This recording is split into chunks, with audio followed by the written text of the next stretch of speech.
Hey guys, and welcome to or back to the Pause in Pursuit podcast with your host, Summer Clark. So we are back with another monthly Q&A episode here on the podcast.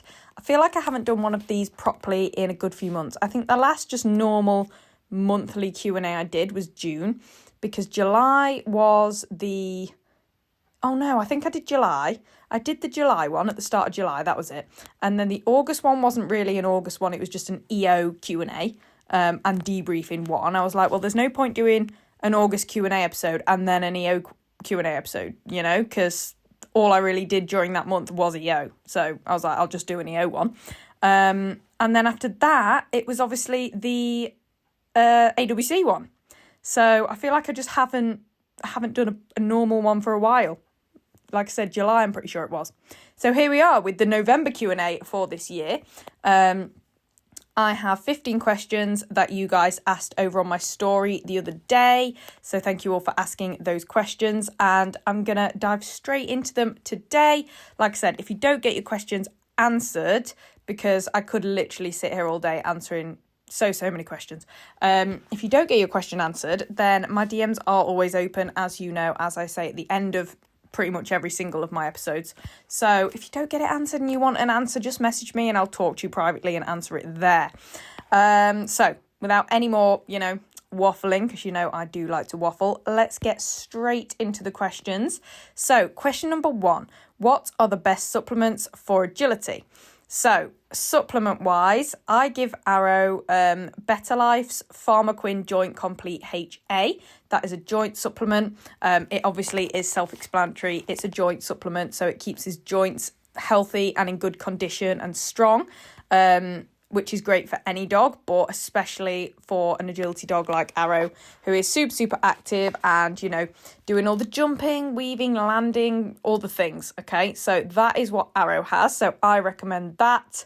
And as far as other supplements go, I don't have any experience with other supplements. However, lucky for you, one of my previous podcast episodes from a few weeks ago was with Holly Barker, and Holly Barker is a canine nutritionist, and we did discuss lots and lots about supplements. So if you would like to hear more about supplements for sports dogs, please do go listen to my episode with Holly Barker. Like I said, literally a few weeks back, just scroll back, you will find it.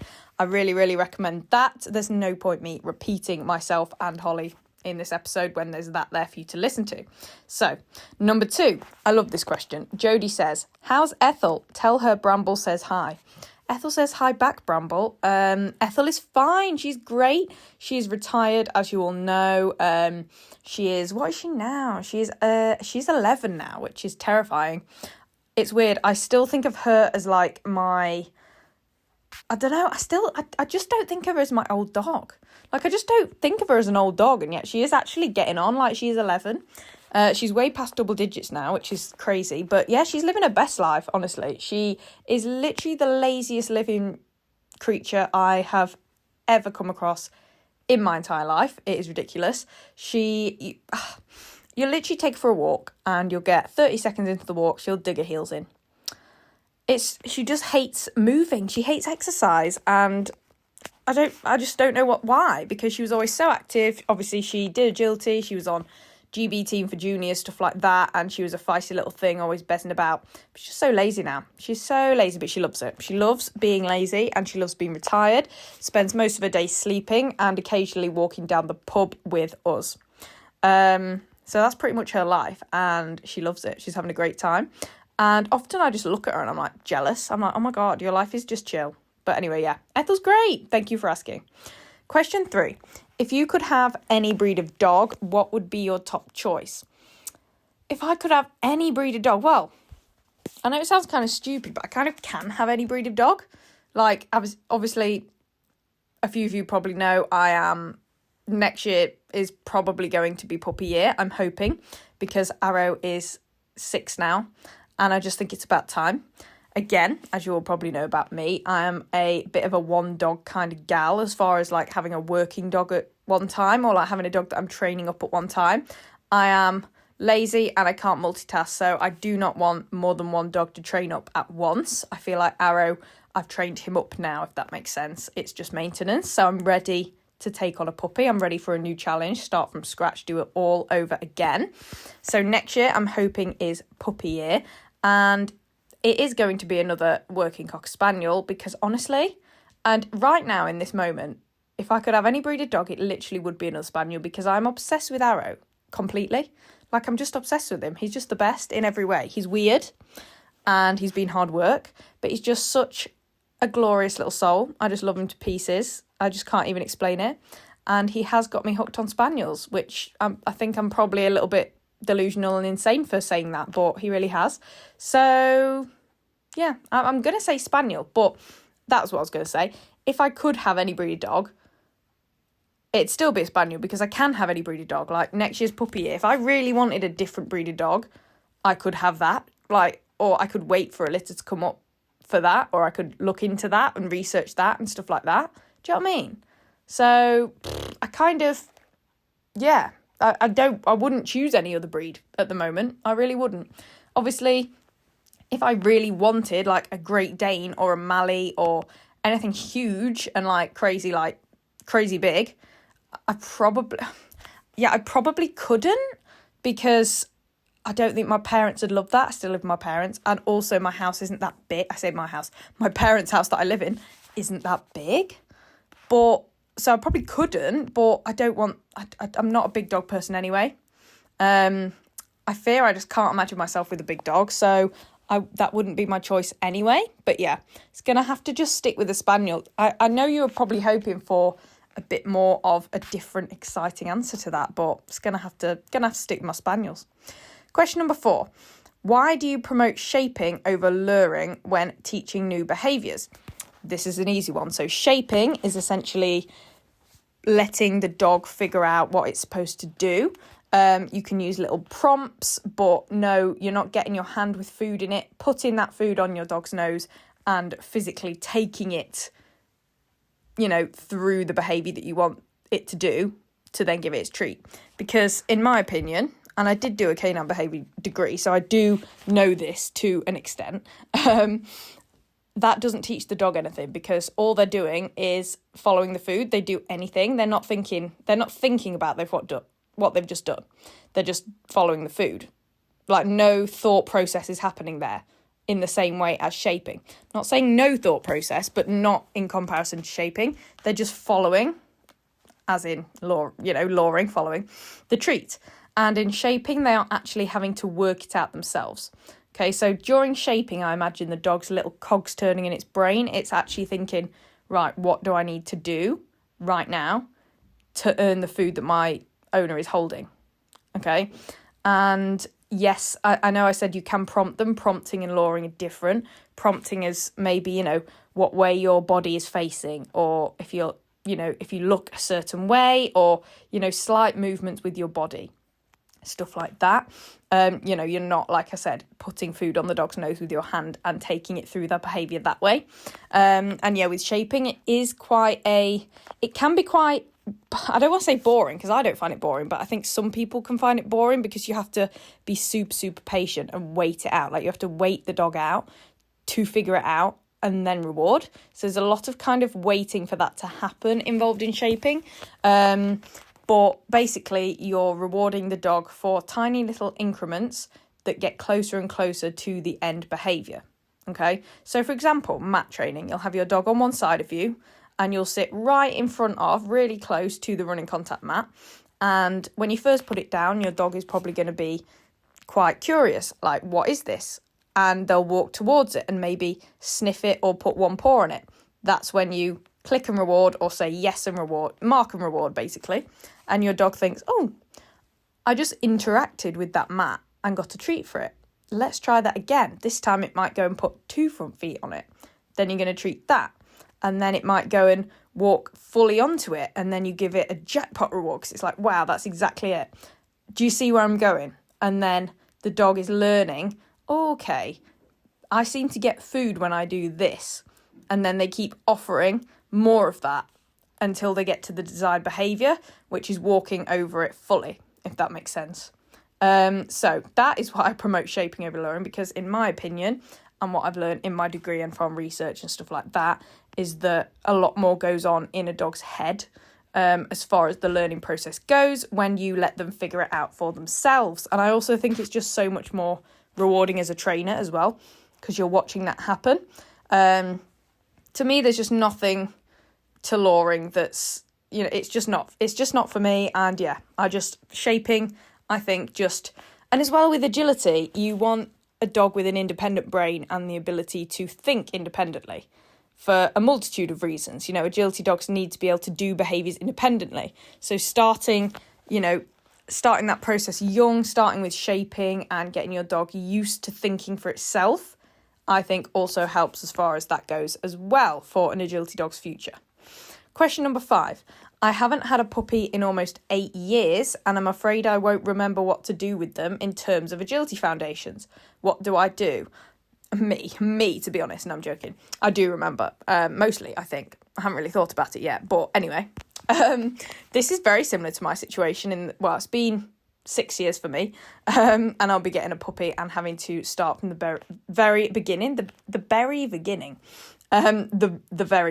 of foundations.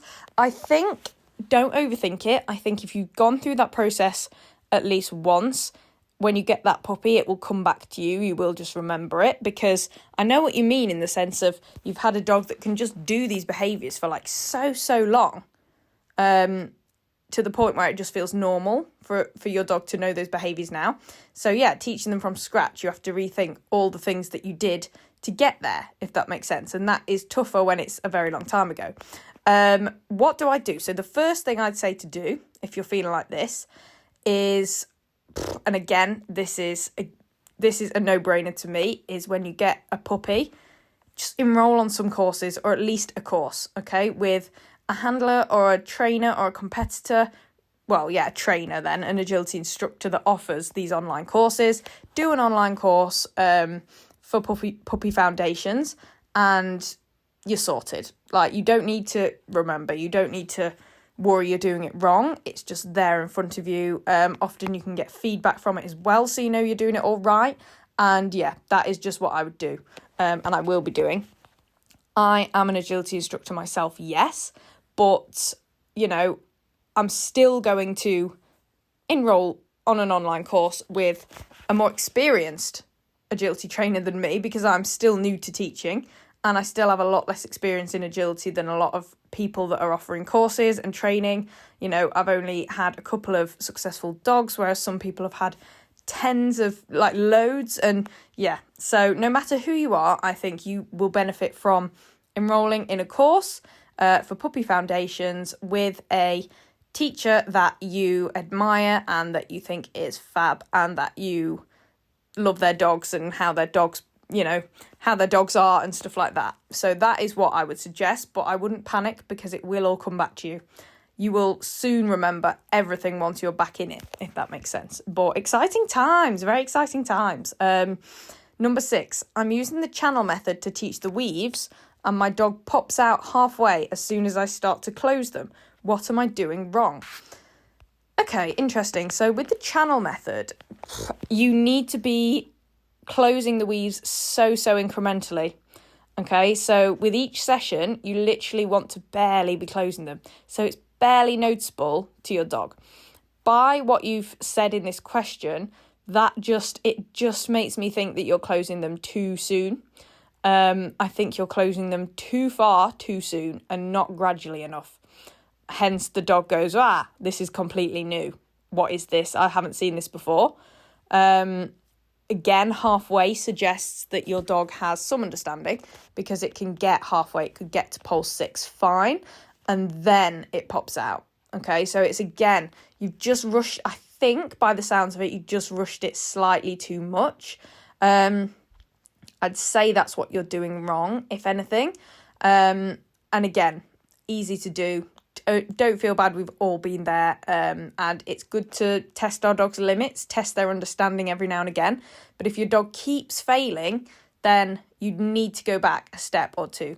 So open them back up again, okay? And then literally with each session, tiny little closure of the poles. okay, to make that channel so much slightly narrower that the dog barely notices. And then eventually, each tiny little increment will build up to the full set being closed. And your dog will have barely noticed because it's come so naturally because you've done it so gradually. Does that make sense? I hope that makes sense. But it's all about patience and not rushing that process. Similarly, don't stay on the exact same width of channel for weeks and weeks. Keep making progress, but make that progress so incremental. Okay, that is my advice for the channel method. I love the channel method because it is so simple and it does encourage drive and independence, which is exactly what we want. But yeah, I'd say you're just rushing. Another thing that you can do if you find that your dog is still only completing half the weaves and then popping out is to keep the second half more open than the first, if that makes sense. So close the first half and then, well, not entirely necessarily. So have the first half of the weaves more closed and the second half of the weaves more open than the first, if that makes sense. So that your dog is doing the weave, like starting that weave motion in the first half and then can kind of just run through and think less in the second half. And then gradually close that second half again, if that makes sense. So you can do that. Don't think the channel has to be all consistently the same width. And a lot of people, and I did this a little bit with Arrow as well, is to keep the last, literally even just the last 2 poles in the channel slightly more open, even when the rest are closed. Because, our dogs will get to a certain point and, it's like, oh, I've been doing this, surely this is it. Like, there's so many poles here. If you get what I'm saying. But yeah, I think you're probably just rushing it a little bit and just go back a step or 2 and get your dog's success rate at least 95% on the stage before. So having them open again, more open than they are currently. And then once your dog's success rate is 95% doing that width, then just literally gradually close them again. And then, just proceed in that way. Good luck. And if you're still facing issues after doing what I've just said, please do message me and we can maybe look into this further. Question number 7. How do I gain confidence as a newly qualified judge? The imposter syndrome is real and the thought of people disliking my courses makes me feel extremely anxious. So again, this is super common. I'm pretty sure every newly qualified judge, and probably every just judge to be honest, has that imposter syndrome at some point, especially at the start of their kind of quote unquote judging career, so to speak. And then, no judge likes the thought of people disliking their courses. I think it's all a mental shift here that needs to happen so that you go in more confident. I think, yes, you're newly qualified, but because everyone starts somewhere, okay? Every judge has been in the position you are now, even the most, top tier judges or, the judges that are going abroad to judge and doing all these prestigious events and stuff like that. I just remembering that everyone's been where you are and they all understand. Well, at least all the nice people understand. But yeah, I think it's just going, right, I'm a newly qualified judge. My first few appointments, my first good handful of appointments probably are not going to be my best courses or my best judging performance because you're so new. It's the same for anything in life. When we're new to something, when we haven't been doing something very long, we're going to be rustier. We're not going to be as good. We're not going to be as accurate as we will be after months or years of doing something because, as the saying goes, practice makes perfect, which is a very true saying in every aspect of life, like I said before.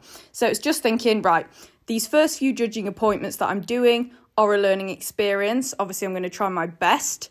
But also kind of reframe it to think, actually, I've just done the seminar. Like, it's quite recent that I've passed as a judge. So all that new updated knowledge is still fresh in my mind. Whereas if you've been doing it for years, you could forget some of that or blah, blah, blah. Yeah, so just think, right, the knowledge is all there in my head. I just have to use it now.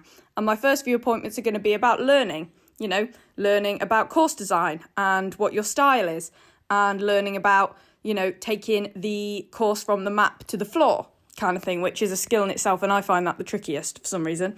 It's difficult, but you do get used to it. And just, embracing that learning process, embracing the fact that you're learning now for the first few appointments. And then in a year's time, even just a few months' time, you'll be so much better. And yeah, just think, wow, in a year, I'm going to be such a better judge, you know? So it's kind of reframing it in a more positive light like that.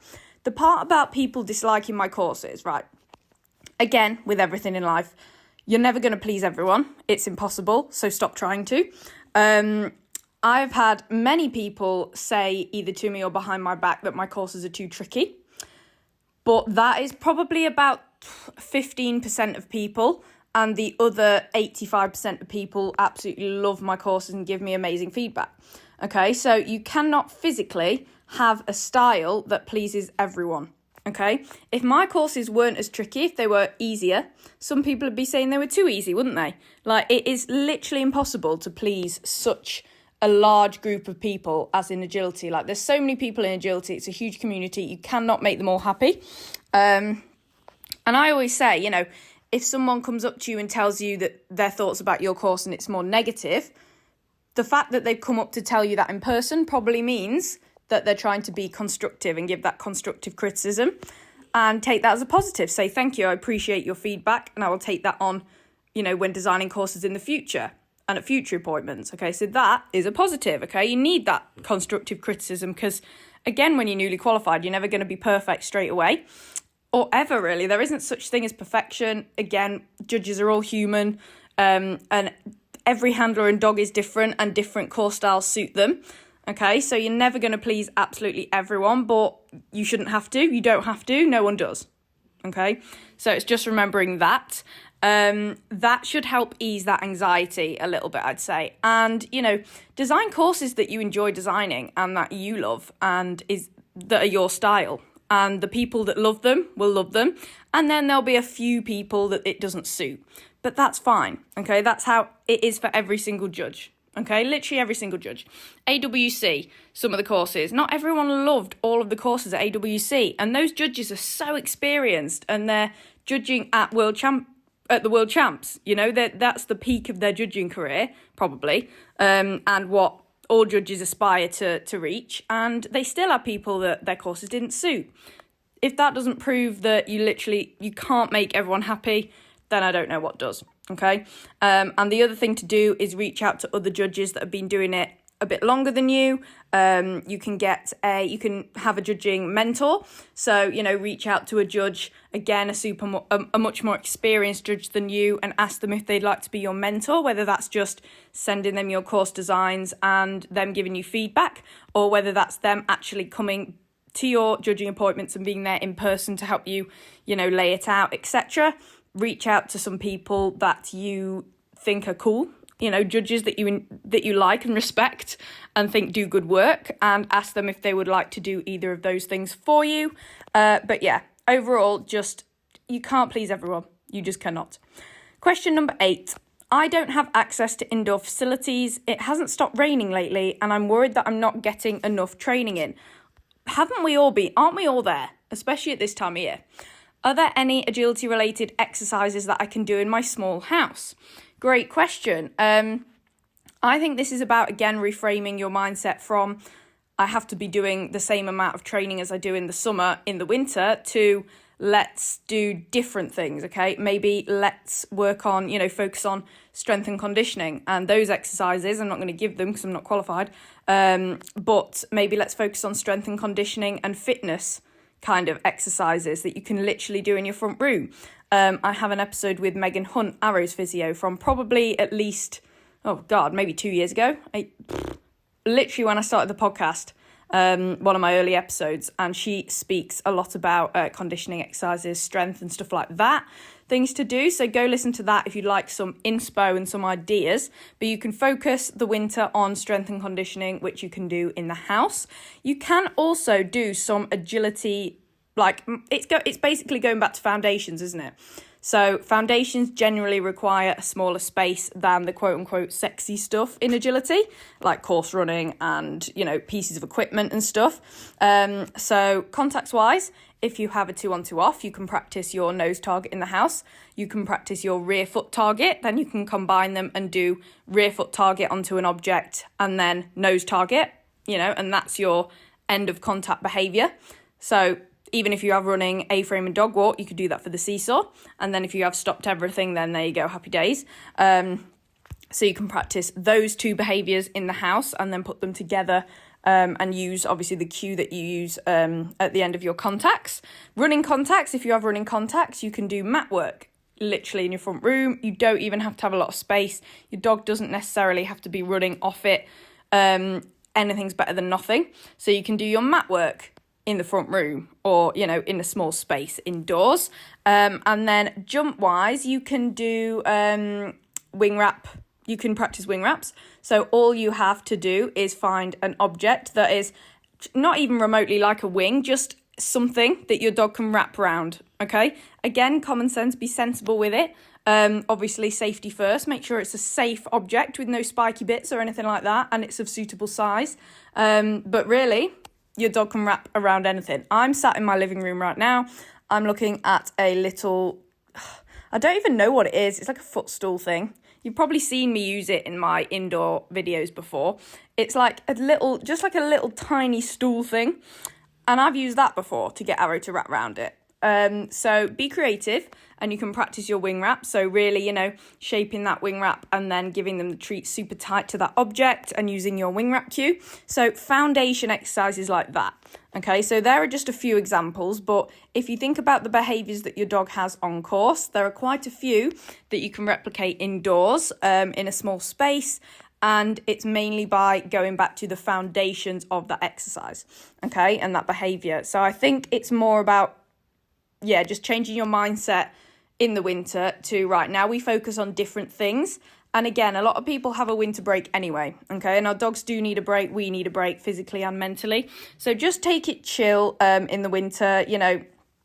Don't be thinking, I'm not getting enough training in. Just think, I'm not meant to be getting as much training in right now as I did in the summer when it's really nice weather. This is just this season that I'm in currently, and it won't last, and we'll be through it soon and you'll be back to normal. But yeah, it's just about adapting. Again, adapt, improvise, overcome is the way to go. Question number 9. What do you look for in a future agility puppy? So this is kind of hard because a lot of us, I remember I met Arrow at 4 weeks old. No, 2 weeks old. I can't remember. I think he was 4 weeks old. He was 4 weeks old. And honestly, they're all kind of the same at that age, aren't they? Like, if you meet dogs, some people meet their puppies at 2 weeks old and choose. Like, they're all just little wriggly beans. Like, do you know what I mean? So it is super, super difficult. I think, again, it sounds really cheesy and cliche, but you've just got to go with your gut, go with your heart. I just knew with Arrow. I think the first thing that drew me to Arrow was his markings. He was different to the others. And also, I'd say the only kind of personality traits that I could differentiate between the litter at that age was he just seemed more active and curious than the others. Like Arrow's breeder had loads of not interactive necessarily, but loads of objects out for them to walk over and look around and stuff like that, and he was the most curious and exploring those objects the most at the time. His coat, the colours of his coat literally made me think, he's special. And then I actually observed and, he did seem the most active and the most curious, which I liked. I like a curious puppy that just wants to learn about the world and, explore what's going on around them. That is what I like. Again, you just can't tell loads more at that age, but yeah, being active and also being curious. And you've just got to love them, not even as an agility, thinking, this is a future agility dog, just this is my dog. You need to just love it and have that connection, if that makes sense. But yeah, again, you also want the puppy to be able to chill, obviously. You don't want a hyperactive puppy that can't settle. So I did see Arrow and all the pups, settle back down after looking around and doing all those things that I was on about and sleeping. Okay, and, also interacting in a healthy way with his litter mates. So he was, playing with his litter mates. He was snuggling up with his litter mates, stuff like that. So there are a few things, but yeah, the main thing is to go with your gut in that instance and not stress too much about thinking, this is a future agility dog. It has to be this, that, if that makes sense. Question number 10. My handling is always rusty and my nerves are always worse after taking a break from competing over winter. Do you have any tips for this? Again, same girl. I think we're all like this. To be honest, it's a bit like use it or lose it. If you do take a break from something, you do come back a bit rusty, but especially if you've been doing agility for quite some time, it does come back quite quickly, okay? You will find that you probably only have 1 or 2 shows coming back from a break where you're rusty. Also, I think the main aspect to this question is nerves, okay? I think because you've not been in a competition environment for a while, it's like our dogs, isn't it? You haven't, you kind of lost that acclimatization to the feeling of competing that you had maybe over summer, and that causes your handling to be rusty, okay? I don't think the rusty handling is because you haven't been handling for a few months, if that makes sense, because I think handling's very much like riding a bike, okay? Once you've got it, it's there, and it doesn't take too long to come back. But if you get in your head about the fact that you've just come back from a break and stuff, then your nerves are going to be worse, and that will make your handling rusty. My handling is so much worse when I'm nervous. So I think the nerves are the main part of this. Tips, I would say, again, you don't have to take a complete break from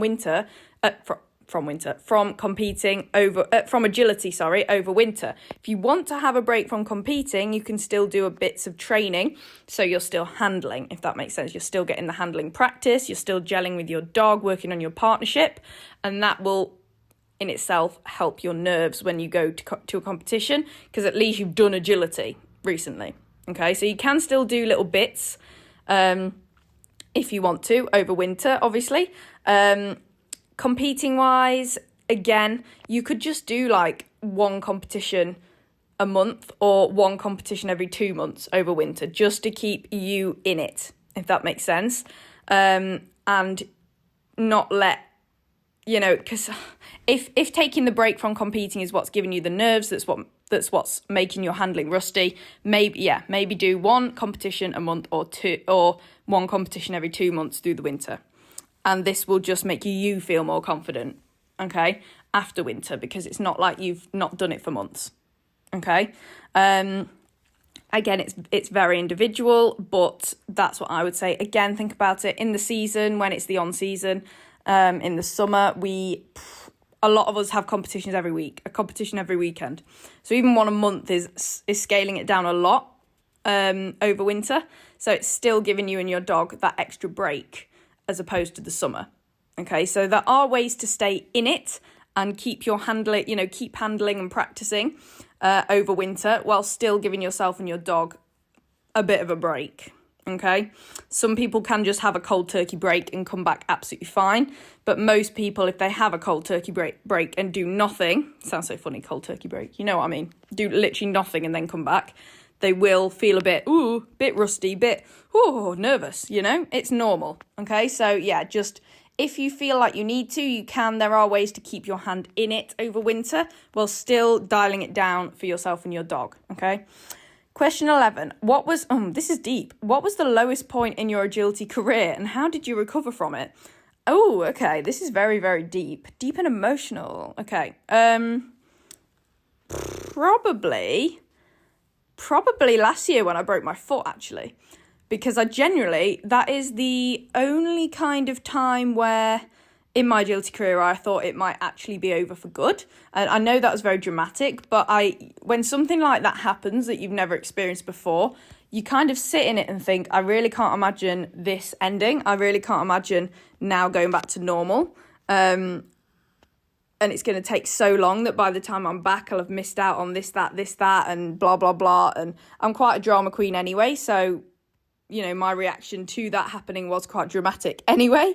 But yeah, I really struggle mentally with that. And not only because of the agility aspect, but just the life aspect. Like I couldn't drive. I couldn't even walk, okay, properly or at all. I had to, when I did walk, it was in this little horrible hard shoe thing that was really uncomfortable.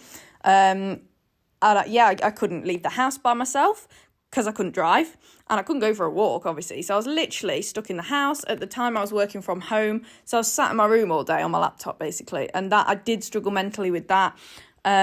while this was happening as well, I generally couldn't see the light at the end of the tunnel. I was like, oh my God, this is going to be like 6 months of no agility. I'm going to get so awful, like blah, blah, blah. I'm going to miss out on so much. You know, probably won't be able to do tryouts, and that's what I've been working towards. And it was just awful. So I'd say that was the lowest point in my agility career. And I think my fear of it being like, oh, it's going to be so long, I'm going to miss so much, was true. Like, it did take I think it was 5 months I was out of it.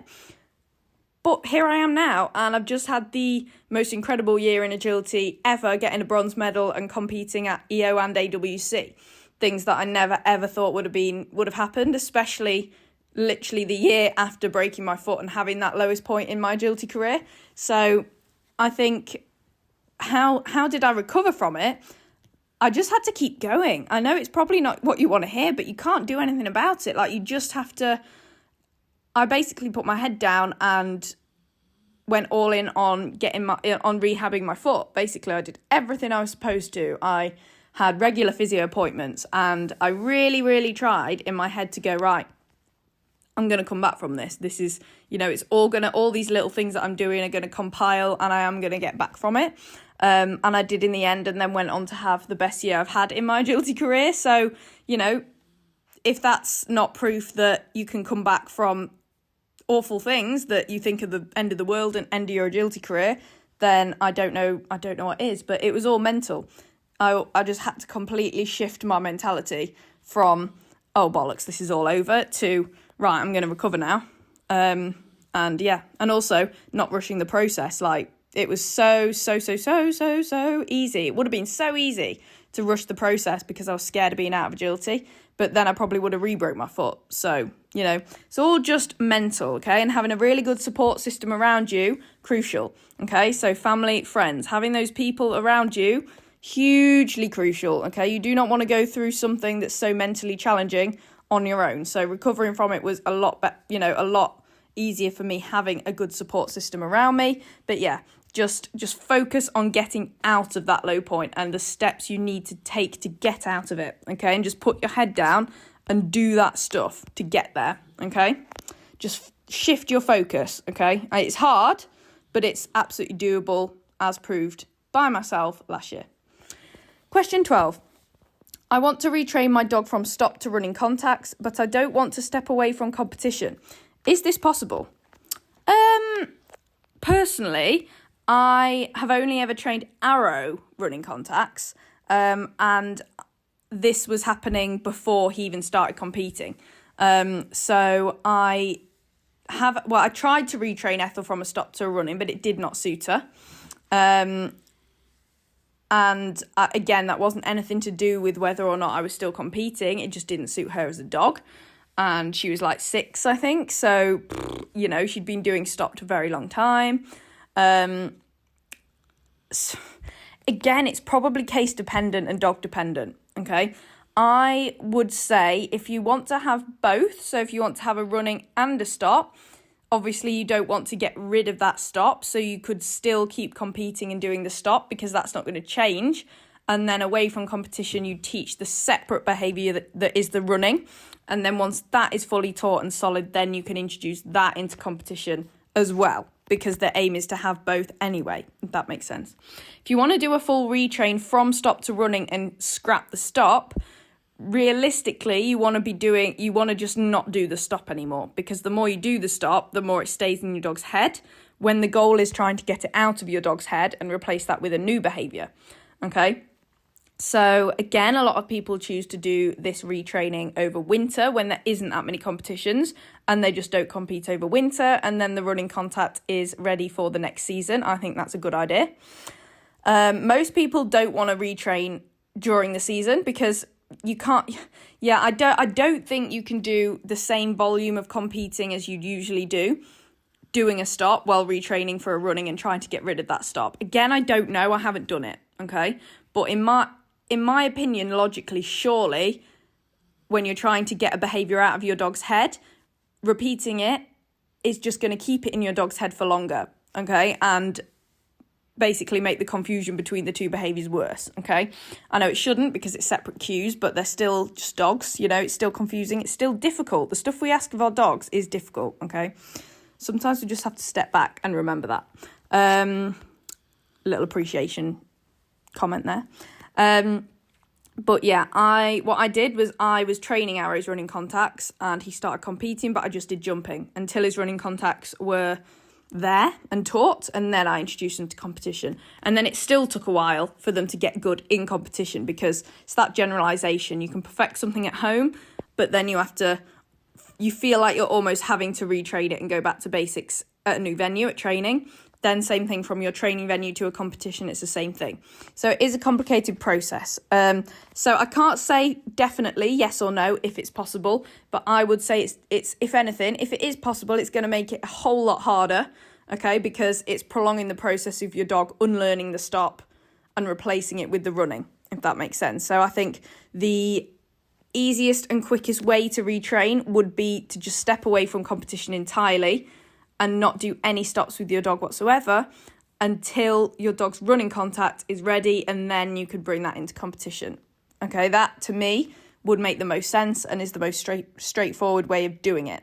Okay, so again, you've got to weigh up your priority here. Is your priority retraining to a really solid running contact or carrying on competing? Okay, and that's only you can kind of decide that for yourself in your journey. Okay, and what you want most. But that's just what makes sense to me in my head, okay? Question 13. I aspire to reach the top of the sport one day, but I work a 9-to-5 job.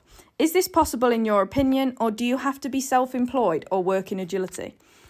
So, again, it depends how much time you want to and can put in around that 9-to-5, okay? If you can train in the evenings, if you can train on the weekends and put lots of work in, yes, I don't see why that's not possible. I know at least a few people that work your standard non-agility, employed jobs.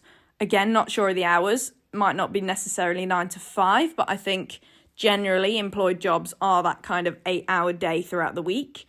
And they are at a very high level in agility because they put the work in around their 9-to-5. And I know that's so hard in the winter because it's just dark, like before and after work, it's just dark.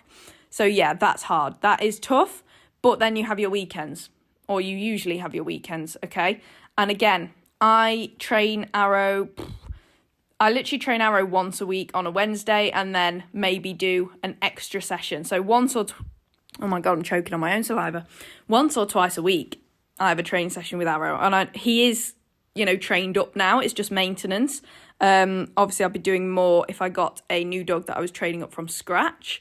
So again, it depends where you are and what, where you and your dog are as far as in your journey. But I would say it is possible. It might take slightly longer. But yeah, I don't see why it's not possible. It just, like I said, may take slightly longer than someone who has more time in the week to train. But like I said, even people who do have more time in the week to train like me, with a dog that's already trained up, I generally don't do any more than once or twice anyway, if that makes sense.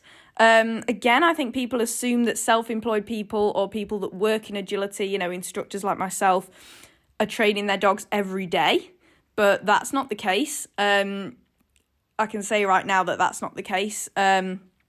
Again, when I get a puppy, I'll be doing like tiny little sessions every day, like 5-10 minute sessions a few times a day of things, and then maybe a bit bigger session on the weekend or, midweek or something, but nothing extreme because overtraining's a real thing. So I think, to answer your question basically without waffling too much more, it is possible. It just might take potentially slightly longer, but it all depends on the time that you have outside of that job. And what you prioritise outside of that job, okay?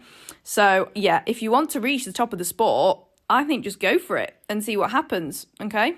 Just go for it, 100%. But, myself and I know Lucy, my trainer, would tell you that sometimes when you're an agility instructor, you actually end up training other people's dogs more than your own. Because we're still busy people, do you know what I mean? And especially people like Lucy who have a family and a home and stuff like that. There's other commitments there as well. So yeah, I think it is definitely possible, and being self-employed or working in agility doesn't just automatically mean you have tons and tons of time, or that you choose to do tons and tons more training. Okay. Question 14. I'm currently injured and struggling mentally with the fact that I can't do agility. What are your tips? This is tough. Again, I don't want to repeat myself too much because I feel like I mostly answered this in question 11 about my lowest point in my agility career being when I broke my foot. But essentially, yeah, like I said, just shift your mindset and focus on rehabbing and getting better. And yeah, just have that goal of being recovered and back to building up to doing agility, and just think, right, what are the steps that I need to take to get there from this point onwards, and put your head down and focus on that. Okay. Another thing that will probably help mentally is to come off social media, not necessarily entirely if you don't want to, but don't sit and scroll looking at other people doing agility. That's just not going to help you out. It's going to make you feel so much worse. I can say that from experience. Just focus on your own recovery and where you're at, okay, and get your head down and do that, and then, you know, it'll be over before you know it. You just got to make sure that you're putting in the work to rest, recover, and do your rehab. And just think it will end, okay? Bodies want to heal. They will heal. This injury will heal. And, you know, just control the controllables. You can't control the fact that you're now injured, but you can control how well you rehab it and how quickly you recover, because, you know, you can put in the work to recover, okay? And, you know, get yourself seeing a good physio and, you know, get that support system to, you know, bounce off of, kind of thing, to talk about, to vent to if you need to, stuff like that. But yeah, just try and be positive and just get your head down and focus on recovering. Make sure your support system's there. You're under a physio for your, you know, so you know you're doing the right things for the injury. And yeah, try not to scroll and on social media and look at what everyone else is doing, because that just gives you FOMO, which is not a nice feeling. Okay, but you will get through it. Everyone does. When they're injured, it will end. Okay, you just got to do the work to get there. And finally, the last question. Question 15, how do you recommend keeping an agility dog fit during off season? So I already spoke about strength and conditioning exercises you can do at home. Again, listen to the episode with Megan Hunt from ages ago if you'd like some examples of those, because I'm not qualified, I'm not going to give them here. But you can do those kinds of things, strength and conditioning, little fitnessy bits to just build your dog's strength up away from the sport. Also, obviously, you know, walks, you know, your both on and off lead walks serve a purpose. That's keeping your dog fit. Okay, you've got your like off lead beach or woods walks. If you can do those even just every, you know, twice a month or every few weeks, stuff like that, that will keep your dog fit, because they are, you know, they're working on their proprioception. So, you know, how the ground feels to them, you know, they're jumping maybe over logs or, you know, running around different surfaces, stuff like that. Just the basic things will keep your dog fit. I know swimming's very good for dogs, so you've got your hydrotherapy. A lot of people take their dogs to regular hydrotherapy sessions, whether that's in the pool or on a water treadmill, because, like I said, it's super, super good fitness and exercise for them, and it's low impact, obviously, on their joints. Well, no impact on their joints when they're swimming. So that is a good option as well. And then making sure your dog is seeing a physio regularly, just to make sure they're staying sound through the off season. And, you know, your physio will be able to give you specific exercises, fitness exercises to maintain your dog's fitness over winter, because they'll have a good feel of your dog and, you know exactly, just know your dog inside out, basically. And they'll know, you know, whether there are any muscle imbalances or anything that needs working on, and they can give you specific exercises, like I said, tailored specifically to your dog and what your dog needs to work on. And if there's nothing to work on, like I said, just those general fitness maintenance exercises. So yeah, I think, like I said, just letting dogs be dogs and keeping them active in ways that aren't agility over winter will keep them fit. Like I said, walks, both on and off lead, serve a purpose. Swimming, and then your strength and conditioning as well, which I strongly advise getting your dog seen by a physio once every month, once every 6 weeks, just to, keep them ticking over, make sure they're sound, and get that professional advice on keeping them fit and well. So guys, that is all of the questions for this month. I really hope you enjoyed the episode. Please do leave the podcast a 5-star rating or review ideally review on Apple Podcasts or Spotify or wherever you listen to your podcasts. That would mean the absolute world to me. Also, make sure that you're following the podcast so you don't miss any future episodes. I have some very cool guests coming up soon, including the incredible Max Sprint. So you do not want to miss that. So make sure you're following the podcast so that it pops up when it goes live. And also keep sending me your topic recommendations, so what you would like me to talk about in future episodes, both solo and guests. So what guests would you like me to have on in the future, and what would you like me to talk to them about? You guys have been sending me some really, really cool and interesting topic ideas lately, so thank you very much for that. If you send in a request for a topic, I will. It's guaranteed to be turned into an episode. Let's be honest. So get those sent in.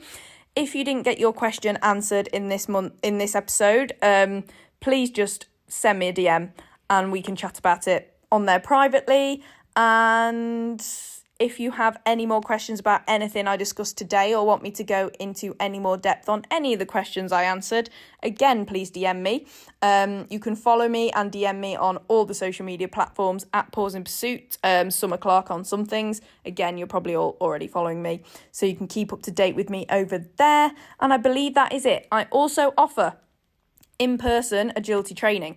So I am an agility instructor. I am based in Lincoln, LN6 postcode. So if you would like to train with me, whether that's a one-to-one or a group session, please just DM me and we can chat about your availability and stuff like that, and we can get you booked in for a session. I would love to help you guys over winter, especially because this is when everyone is knuckling down and trying to achieve their training goals and get themselves and their dogs ready for next season. So please do get in touch if you're interested in my training. And otherwise, I will speak to you all next Wednesday at 8 p.m. Bye guys.